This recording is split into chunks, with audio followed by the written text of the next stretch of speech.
عشاء کی جماعت نکلنے پر پہلے نماز پڑھیں یا تراویح؟ ان کا سوال یہ ہے کہ رمضان میں اگر عشاء کی نماز نکل جائے تو پہلے نماز پڑھیں تراویح. بھائی جو فرض ہے پہلے وہ ادا کریں آپ.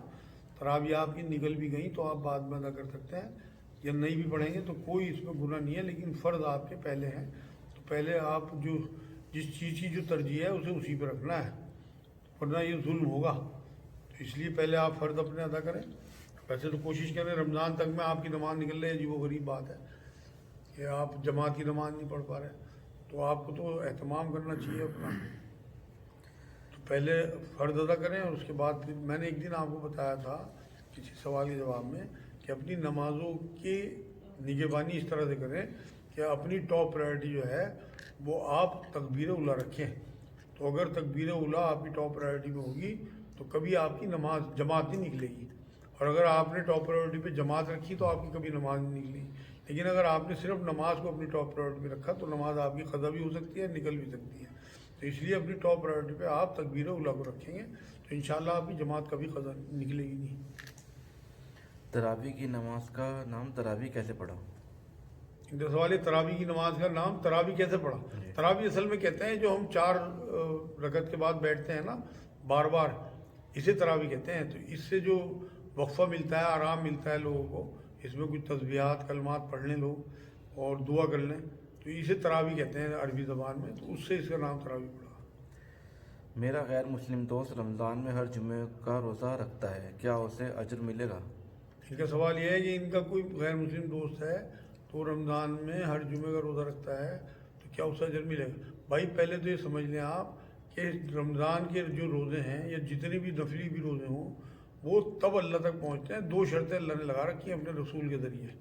ایک تو یہ کہ آپ ایمان کی حالت میں روزہ رکھیں گے, دوسرے اللہ سے ثواب کی نیت کے ساتھ روزہ رکھیں گے, تب آپ کو روزہ جو ہے اللہ تک پہنچتا ہے, تب آپ کو اجر ملتا ہے. تو اگر ان دونوں میں سے کوئی ایک بھی چیز ہوئی تب بھی روزہ اللہ تک نہیں پہنچ رہا تو کوئی اجر نہیں ہے, اور دونوں نہیں ہوئی تو تب بھی اللہ تک نہیں پہنچ رہا. یہ دونوں چیزیں ضروری ہیں کہ آپ کی ایمان کی حالت بھی ہو اور آپ کی امید بھی ثواب کی اپنے اللہ سے ہو, تب آپ کا روزہ اللہ تک پہنچتا ہے. یہ حدیث سے ثابت ہے بات. ناپاکی کی حالت میں سحری کھائی پھر لیٹ گیا, آنکھ لگ گئی, نماز نہیں پڑھی نہ غسل کیا, کیا روزہ ہو جائے گا؟ اچھا, ان کا سوال یہ ہے کہ سحری کھا لی اور پھر لیٹ گئے, ابھی غسل نہیں کیا تھا, غسل واجب تھا تو آنکھ لگ گئی, غسل نہیں کر سکے, نماز بھی نہیں پڑھ سکے, تو کیا روزہ تو ہو جائے گا بھائی. آپ اٹھ کے فوراً, کیونکہ آپ نے جان بوجھ کے نہیں کیا نا یہ کام. اگر جان بوجھ کے کرتے تو پھر تو مشکل ہو جاتا معاملہ, لیکن کیونکہ آپ سے ایکسیڈنٹل ہوا تو آپ فوراً اٹھ کے غسل کریں اور فوراً نماز پڑھ دیں. انشاءاللہ تعالیٰ آپ کا روزہ بھی ہوگی اور نماز بھی ہوگی. سفر یا بیماری کے چھوٹے ہوئے روزوں کی قضا کے ساتھ کیا فدیہ بھی دیں؟ ان کا سوال یہ ہے سفر یا بیماری کے چھوٹے ہوئے روزے جو ہیں ان کی قضا کے ساتھ کیا فدیہ بھی ہے. نہیں بھائی, دیکھو جو ان چیزوں میں اللہ رب العزت نے رخصت دی ہے, آج 3 اصطلاحات آپ سمجھ لو روزوں سے متعلق. ایک تو ہے قضا روزوں کی, ایک ہے فدیہ اور ایک ہے کفارہ. تو یہ جو قضا ہے نا, یہ تو ان چیزوں کی, ان روزوں کی قضا ہے جو اللہ رب العزت نے آپ کو چھوٹ دی اور اس وجہ سے آپ نے روزے چھوڑے, جیسے بیماری ہو یا سفر ہو. اس کی وجہ سے اگر آپ نے روزہ چھوڑا تو آپ کو اس کی صرف قضا دینی ہے. لیکن اگر آپ نے جان بوجھ کے روزہ چھوڑا, کھا پی لیا یا نہ رکھا, تو آپ کو توبہ بھی کرنی ہے اور قضا بھی دینی ہے اور فدیہ بھی دینا ہے. وہ فدیہ جو ہے وہ ایک روزے کا ایک مسکین کو کھانا کھلانا ہے. تو تیسری جو چیز ہے نا کفارہ, وہ ہے کہ آپ نے روزے کی حالت میں جو ہے مباشرت کر لی یا آپ نے ہینڈ پریکٹس کر لی, تو اس سے آپ کا روزہ ختم ہوا, تو اس میں آپ کو کفارہ بھی دینا پڑے گا, روزہ بھی رکھنا پڑے گا. 60 روزوں کا لگاتار 60 مسکینوں کو کھانا, تو یہ جو ہے یہ کفارہ کہلاتا ہے.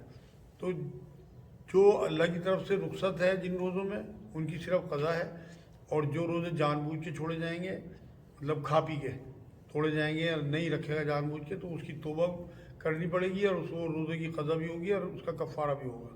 اور تیسرے جو میں نے آپ کو بتا دیا کہ اگر مباشرت کر لے تو پھر وہ اس کو کفارہ دینا پڑے گا, 60 روزے لگاتار اور 60 مسکینوں کو کھانا. روز گھر میں فجر میں سورہ یاسین کی تلاوت سے کیا برکت ہوتی ہے؟ ان کا سوال یہ ہے گھر میں روز سورہ یاسین کی